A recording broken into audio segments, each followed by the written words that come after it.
दोस्तों, बॉलीवुड हसीनाओं का underworld connection तो जग जाहिर है। मंदाकिनी, ममता कुलकर्णी, नगमा, मोनिका बेदी, पाकिस्तानी एक्ट्रेस अनीता अय्यूब, ये कुछ ऐसी हीरोइंस थीं जिन्होंने मुंबई अंडरवर्ल्ड के माफिया डॉन से रिश्ते रखे और कईयों ने उनका फ़ायदा अपने करियर में उठाया। बॉलीवुड हसीनाएं और अंडरवर्ल्ड का रोमांस, इसमें मैं आपको इन हसीनाओं के कांड और अंजाम की कहानी सुनाऊंगी। इस सिलसिले में आज सबसे पहले मैं आपको सुना रही हूँ मोनिका बेदी की कहानी। ये उसकी नफरत और इश्क की कहानी है, यानी उसकी लव स्टोरी और हेट स्टोरी दोनों है। मैं ये भी बताऊंगी कि कैसे पंजाब के एक छोटे से गांव की लड़की बॉलीवुड हीरोइन बनी और कैसे इंटरनेशनल क्रिमिनल बन गई, कैसे उसने फिल्मों में काम पाने के लिए अंडरवर्ल्ड का सहारा लिया और अपने बदले के लिए फिल्म प्रोड्यूसर को मरवा भी दिया। तो सवाल ये है कि मोनिका थी कौन और कैसे बॉलीवुड में आई, कहाँ से आई। दोस्तों, मोनिका बेदी पंजाब के होशियारपुर से 10 किलोमीटर दूरी पर एक गांव चब्बेवाल में 1975 में जन्मी। वो अपने माँ बाप के साथ 1979 में यानी 1979 में नॉर्वे चली गई। 8 साल वहाँ रहने के बाद वो वापस भारत लौटी और दिल्ली में मॉडलिंग में हाथ आजमाया। कहा जाता है कि फिल्मकार मनोज कुमार से उसकी मुलाकात इंग्लैंड में हुई थी। उसका कहना है कि तब वो ऑक्सफोर्ड यूनिवर्सिटी में पढ़ रही थी। हालांकि इसका कोई सबूत अभी तक कभी नहीं सामने आया है कि उसने किसी बड़ी यूनिवर्सिटी में पढ़ाई भी की है। दिल्ली में जब उसे कुछ खास मॉडलिंग असाइनमेंट्स नहीं मिले तो उसने मुंबई का रुख किया। मोनिका का सपना बॉलीवुड की बड़ी हीरोइन बनने का था।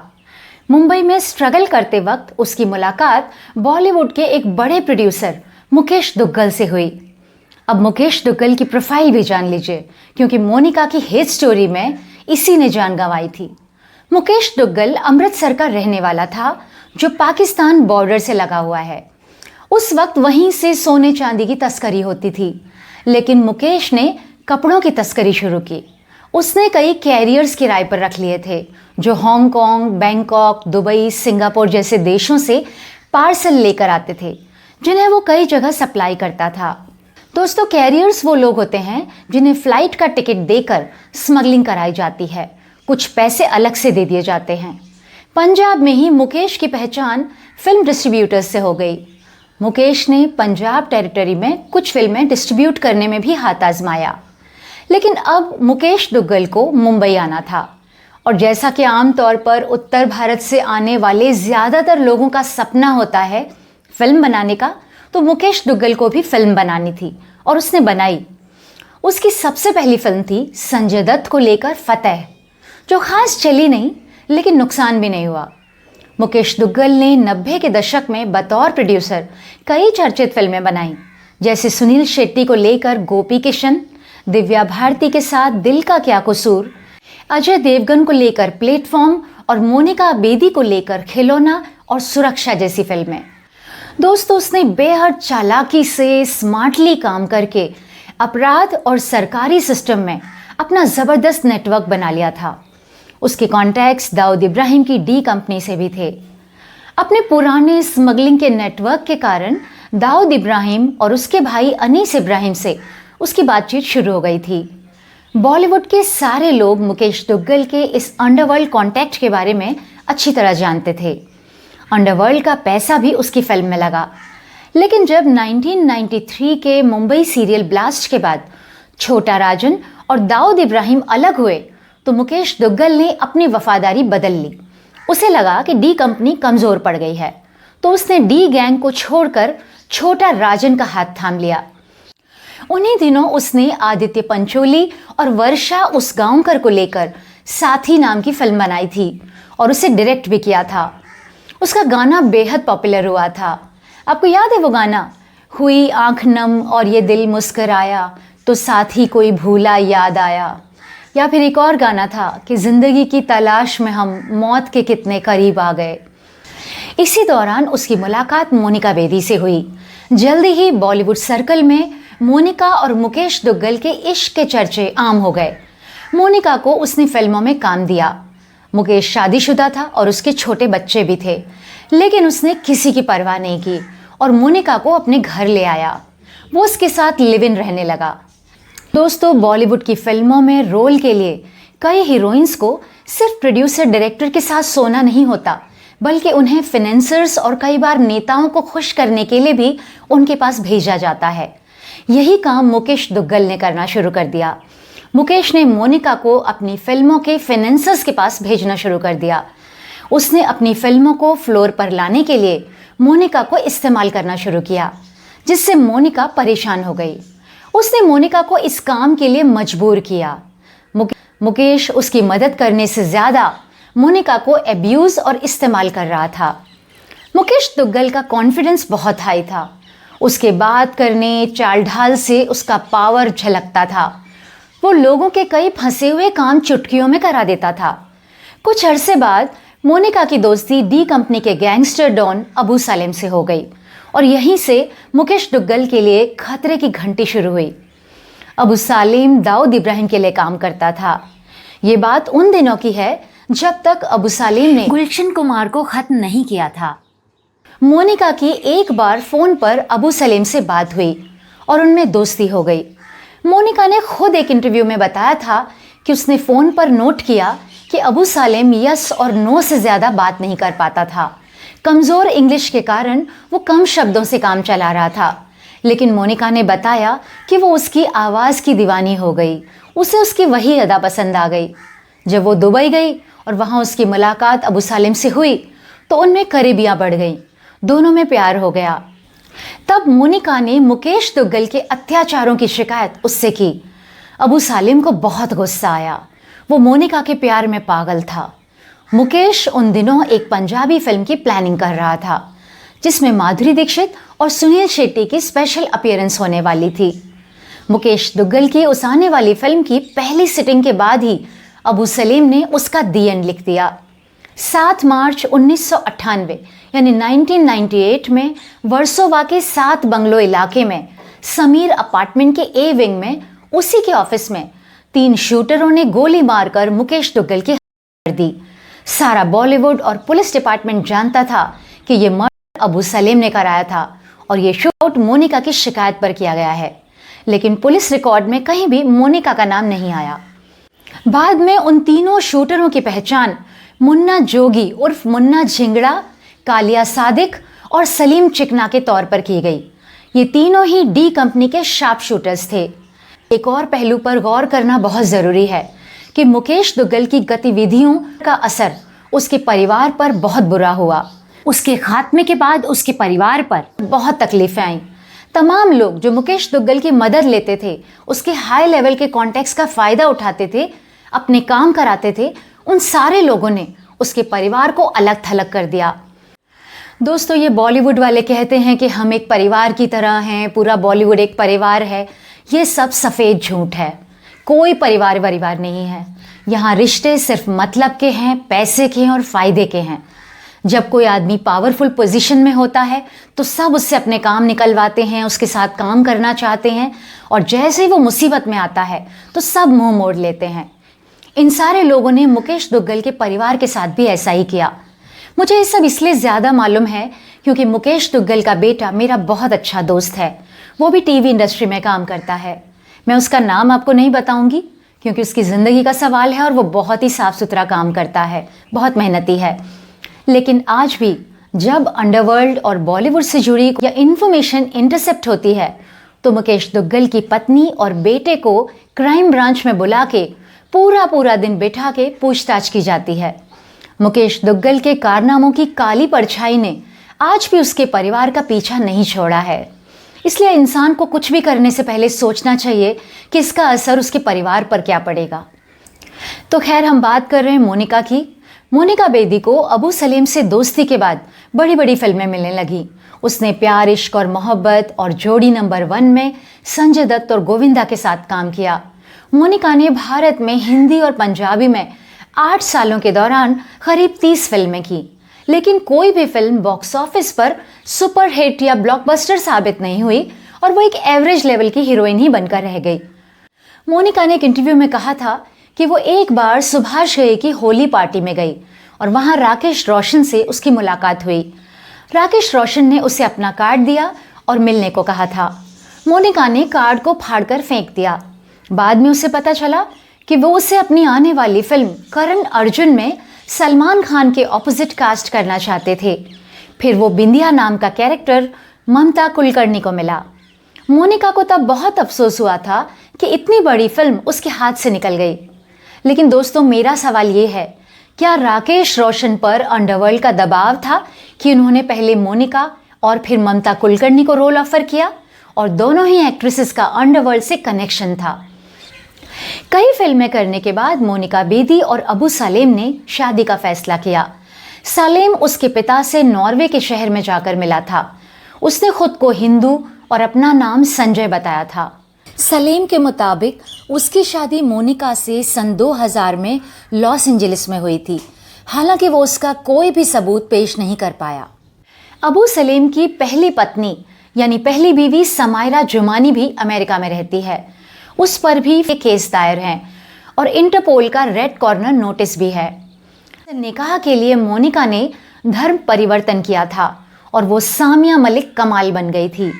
यहाँ मोनिका के आशिक और शौहर अबू सलेम के बारे में कुछ बातें जानना बहुत ज़रूरी है कि वो क्या था, कहाँ से आया था, कैसे इस जगह पहुँचा था। अबू सलेम यानी अब्दुल कयूम अंसारी दाऊद का ख़ास आदमी था। उसने गैंग के लिए शूटर्स अरेंज करने का एक नया तरीका निकाला था। वो यूपी के आजमगढ़ ज़िले से ऐसे बेरोजगार नए लड़के मुंबई लाके शूट करवाता था जिनका महाराष्ट्र पुलिस में कोई रिकॉर्ड नहीं होता था। वो बेरोजगार लड़के बंबई देखने के बहाने आते थे और 10-15 हज़ार में करके वापस चले जाते थे और पुलिस उन्हें नहीं खोज पाती थी। अबू सलेम ने खुद 20 साल की उम्र में मुंबई में कदम रखा था।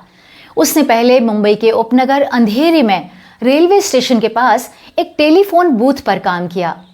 फिर किसी तरह उसकी पहचान दाऊद के भाई अनीस इब्राहिम से हुई तो अनीस ने उसे अपना ड्राइवर रख लिया।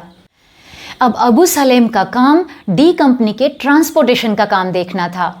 1993 में ब्लास्ट की साजिश में अबू सलेम ने ही संजय दत्त के घर AK-47 पहुंचाए थे। डी कंपनी की साजिश मुंबई शहर में फसाद भड़काने की थी, इसलिए अबू सलेम हथियारों का एक बड़ा जखीरा गुजरात से मुंबई लाया था। सलेम संजय दत्त का बहुत ही बड़ा फैन था। एक इससे जुड़ा हुआ एक बहुत मशहूर किस्सा है कि जब अबू सलेम पहली बार संजय दत्त से मिला तो उसकी क्या हालत हुई थी। वो संजय दत्त से एक नहीं कई बार गले मिला। उसकी हालत बहुत ही एक पागल फैन जैसी हो रही थी क्योंकि वो यूपी के एक गांव से आया था। संजय दत्त को उसने बड़े पर्दे पर देखा था और पहली बार सामने देख रहा था। अपने स्टार को ऐसे सामने देख के उसकी हालत बहुत अजीब हो गई थी। खैर, जब अबू सलेम का कद गैंग में बढ़ा तो दाऊद ने उसे फिल्मी हस्तियों को धमका के वसूली करने का काम सौंप दिया। लेकिन दाऊद इब्राहिम और अबू सलेम में दिक्कत तब शुरू हुई जब वो कई काम अपनी मर्जी से करने लगा। जब 1997 में यानी 1997 में अबू सलेम ने कैसे किंग गुलशन कुमार को ख़त्म कराया तो दाऊद उससे बहुत नाराज़ हो गया था क्योंकि वो कांड अबू सलेम ने दाऊद को बिना बताए कराया था। फिर डी कंपनी से अलग होकर सलेम ने अपना खुद का गैंग बना लिया तो दुबई में दाऊद गैंग ने उस पर जानलेवा हमले किए।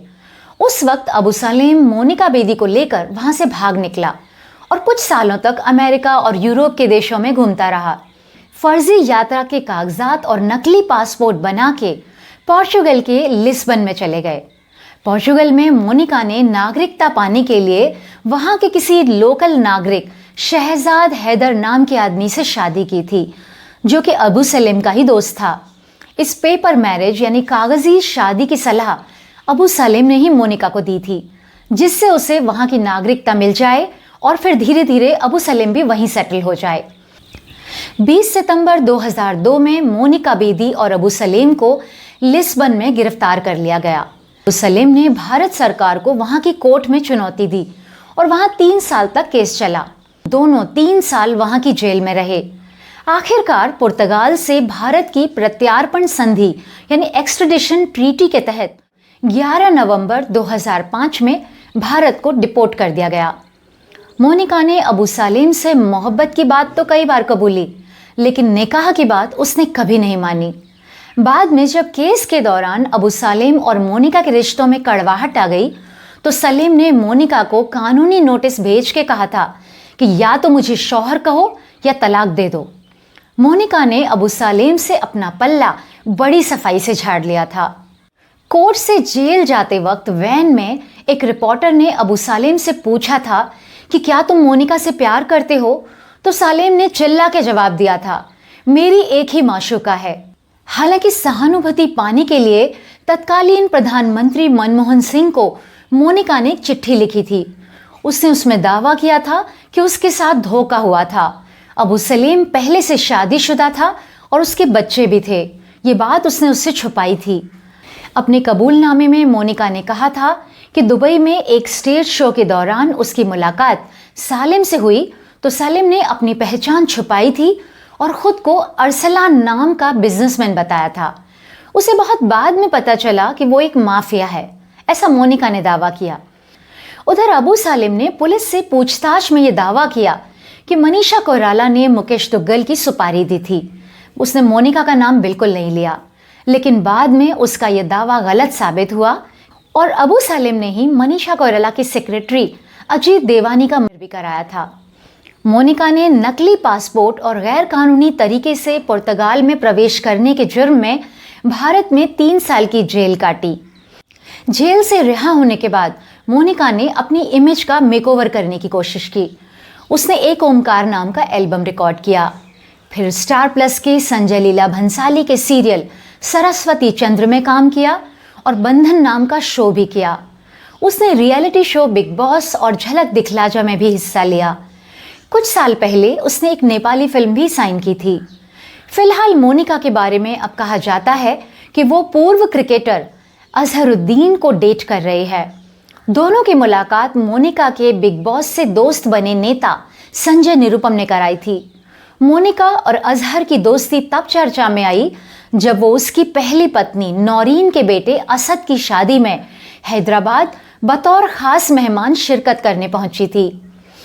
कहा जाता है कि मोनिका और अजहर अब पिछले कुछ सालों से काफी वक्त साथ बिता रहे हैं। 49 इयर्स की मोनिका अब तीसरी बार शादी करने को तैयार है। उसने एक इंटरव्यू में कहा भी था कि वो शादी करना चाहती है। मोनिका बेदी का पूर्व पति गैंगस्टर अबू सलेम अब भी महाराष्ट्र की तलोजा जेल में उम्र कैद काट रहा है। अबू सलेम पर मुंबई और यूपी में कई केस चल रहे हैं। पुर्तगाल से प्रत्यार्पण संधि के कानून के मुताबिक अबू सलेम को 25 साल से ज्यादा की सजा नहीं दी जा सकती और न ही उसे फांसी दी जा सकती है। कुछ सालों पहले 2014 में मुंबई से लखनऊ जाने वाली ट्रेन में अबू सलेम ने सैयद बहार कौसर नाम की लड़की से तीसरी शादी कर ली थी, जिसके गवाह खुद पुलिस वाले बने थे। वो अब भी पुलिस कस्टडी में उससे बराबर मिलता है। करीब 19 साल जेल में काट चुका है और जैसा कि कई बार सामने आया है कि वो पैसे के दम पे जेल में भी ऐश कर रहा है, उसकी जान को जेल में भी खतरा है। 6 सालों बाद अपनी सजा पूरी करके अगर वो बाहर आ भी गया तो भी दाऊद इब्राहिम के गैंग के लोग उसे जरूर मार डालेंगे, या फिर वो भारत से भागकर किसी और देश में छुप जाएगा और बाकी जिंदगी कहीं और गुजारेगा। तो दोस्तों, ये थी मोनिका बेदी की लव और हेट स्टोरी। ऐसी महत्वाकांक्षी लड़की जिसने ग्लैमर की दुनिया में आगे बढ़ने के लिए अंडरवर्ल्ड का सहारा लिया, बदला लेने के लिए प्रोड्यूसर का कराया और गैंगस्टर से शादी करके खुद एक अपराधी बन के रह गई। फिर मिलेंगे किसी एक और कहानी के साथ। नमस्कार।